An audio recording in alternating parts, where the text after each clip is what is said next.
Hello everyone, good morning. এখন ঘড়ি কাটাতে মোটামুটি ওই 6:45 বাজে।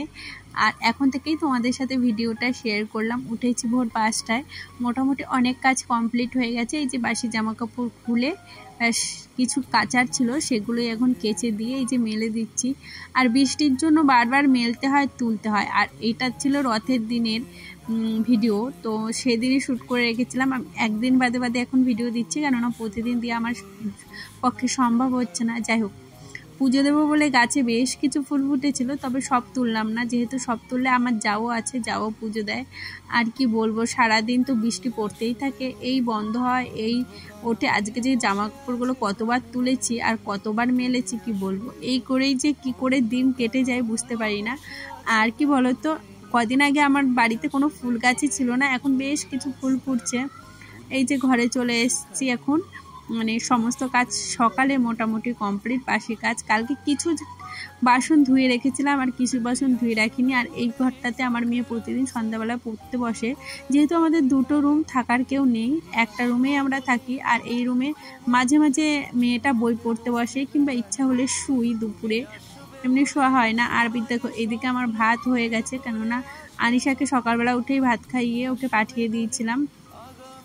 ওর আজকে সকাল সকাল মানে একটা টিউশনি ছিল, টিউশনি বলতে কি ছবি আঁকা, তো ওখানে 3-4 ঘন্টা লাগে। তার জন্য ওকে আজকে আমি একটু ভারী খাবার খাইয়েই পাঠিয়েছিলাম। আর অন্যদিন তো ওর স্কুল থাকে, আজকে যেহেতু রথ ছিল ওর স্কুলটা বন্ধ ছিল, যার জন্য আর কি। যাই হোক, এইদিকে দেখো দুটো ঘরের বিছনায় তুলে ফেললাম, এদিকে মাছ এসেছিলো। আর এখন দেখলাম বেশ ভালোই আকাশটা, এই যে ভালো আকাশ দেখেছিলাম, খুব খুশি হয়েছিলাম। যেগুলো কেচেছিলাম খুশি হয়েছিলাম, ভেবেছিলাম সেগুলো বোধহয় শুকিয়ে যাবে, কিছুক্ষণ বাদে এত জোরে বৃষ্টি নেমেছিল কি বলবো। আর এই যে বাড়িতে আসলে যদি মাছটা কেটে দিয়ে যায় আমার অনেক সুবিধা হয়। আর এই মাছগুলো না বটিতে কাটতে ভারী অসুবিধা। এই যে তারপরে চায়ের জল চাপিয়ে দিয়েছি। এখন সকালবেলা আমি দোয়া চাই খাচ্ছি, কেননা আমি দুধ চা খেলে দেখেছি একটু গ্যাস অম্বল হয়, মানে এমনিতেও শরীরের জন্য খাওয়া ঠিক নয়, তাই শরীরে গ্যাস অম্বল হোক আর নাই বা হোক, আমি ভেবেছি সকালবেলা খালি পেটে অন্তত মানে দুধ চাটা খাবো না, সেটাই শরীরের জন্য ভীষণ খারাপ। এইদিকে দেখো আমার মাছ ভাজা হয়ে গেছে। আর তোমাদের সাথে আজকে না সেরকম রান্নার ভিডিও শেয়ার করিনি, কেননা কি হয়েছিল, আমার ফোনে চার্জ ছিল না আজকে, একদম 0 ভোল্ট, মানে 0 হয়ে গেছিলো, একদম অফ হয়ে গেছিলো। তো ফোনটা আমার চার্জে দিতে হয়েছিল, কিছু করার ছিল না। ওলের তরকারি রান্না করেছিলাম আর মাছের ঝাল করেছিলাম। এই যে রান্নাবাড়া কমপ্লিট করে এখন চলে এসেছি। ফ্রিজটা কদিন ধরে মুছবো ভাবছিলাম, হাতের ছাপ পড়ে পড়ে না কেমন হয়ে গেছে, ভাবছিলাম মুছবো। তো এই মুছবো করে যদি কোনো কাজ রেখে দিই না, সেটা আর হয় না। তাই আজকে ভাবলাম চলো মুছেই ফেলি। আর আজকে যেহেতু মেলায় যাব, তার জন্য একটু সকাল সকাল কাজগুলো সারছিলাম। দেখেছো উঠোনটার কি অবস্থা, জল পড়ে। আর দেখেছো কি সুন্দর ভালো আবার রোদ উঠেছে, তাই না? এই কখনো বৃষ্টি হচ্ছে, কখনো রোদ হচ্ছে, কি আর বলবো।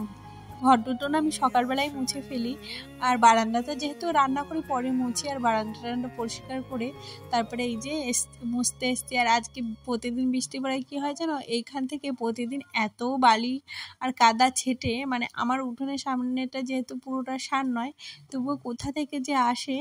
আর আমার বাড়ির সামনেও ওই যে মাঠ, রাস্তা নেই, তো ওইখান থেকেও কিছুটা কাদা আসে। এখানে অনেক গাছ ছিল, সেগুলো আজকে সব উপরে উঠিয়ে দিয়েছি। এখানে বেশ বাড়ির সামনে তো কেমন একটু জঙ্গল লাগছিল, তাই ভাবলাম চলো ছাদে এবারে সব গাছ লাগাবো। আর বাড়ির সামনে লাগাবো না, যখন উঠোন পুরো মানে আমার ইচ্ছা আছে টাইলস বসাবো, তো তখন আমি পুরো বাড়ির ভেতরতে অনেক গাছ লাগাবো। তারপরে এই যে কাজ সারতে সারতে অনেকটা বেলা হয়ে গেছিলো জানো তো মাঝে আবার ঢুকেছিলাম পিসিদের বাড়ি। তারপরে এই যে বোনকে নিয়ে এখন বেরিয়ে পড়েছি আর কি রথের মেলায়। আর কি বলতো, তখন কিন্তু একটু বৃষ্টি হয়নি, বেশ আমার খুশি লাগছিল, কেননা রথের মেলা হবে আর বৃষ্টি হবে না এটা ভাবাই যায় না, তাই না? তবে হ্যাঁ, সকালের দিকে অনেক বৃষ্টি হয়েছিল, তখন মন খারাপ লাগছিল যে আদৌ যেতে পারবো কিনা। আর আমার কি সৌভাগ্য, একটু রথের দড়িও ধরতে পেরেছিলাম। আর রথ একটু মানে যাচ্ছিল কোথায়, একটু সকাল সকাল বেরিয়েছিলাম, মোটামুটি আমরা ওই 4:30টায় বেরিয়েছিলাম। সমস্ত কাজ কমপ্লিট করে দুপুরে খাওয়া দাওয়া করে বেরিয়ে পড়েছিলাম। তো এখানে এসে প্রথমে আমরা সবাই ফুচকা খেয়ে নিলাম, আর ফুচকাটা সত্যি দারুণ করেছিল, ভাবতেই পারিনি মেলায় এত ভালো ফুচকা খাবো আর কি, পাবো। যাই হোক, তারপরে এখান থেকে কিছু জিনিস কিনেছিলাম, সেগুলো তোমাদের অবশ্যই পরের ভিডিওতে শেয়ার করব। আর মেলায় আসবো, জিলাপি খাবো না, আমি জিলাপি খেতাম না, এখন বেশ ভালোই খেতাম। তারপরে সন্ধ্যা হয়ে গেছিলো, বাড়ি চলে গেছিলাম। আর ভিডিও করিনি, মানে সন্ধ্যা হয়ে গেছিলো, তারপরে বাড়ি এসে আবার রান্না বাড়া করেছিলাম। কালকে এই দেখো মেলায় গিয়ে এই যে কটা জিনিস কিনেছি, এই যে, আর কিনেছি হলো এই যে মঙ্গলসূত্রটা, এটা আমি পরেই আছি। যাই হোক, ভিডিওটা এখানেই শেষ করলাম। ভিডিওটা ভালো লাগলে প্লিজ একটা লাইক কমেন্ট করে পাশে থেকো। আজকের মতো টাটা, দেখা হচ্ছে আবার নেক্সট ভিডিওতে।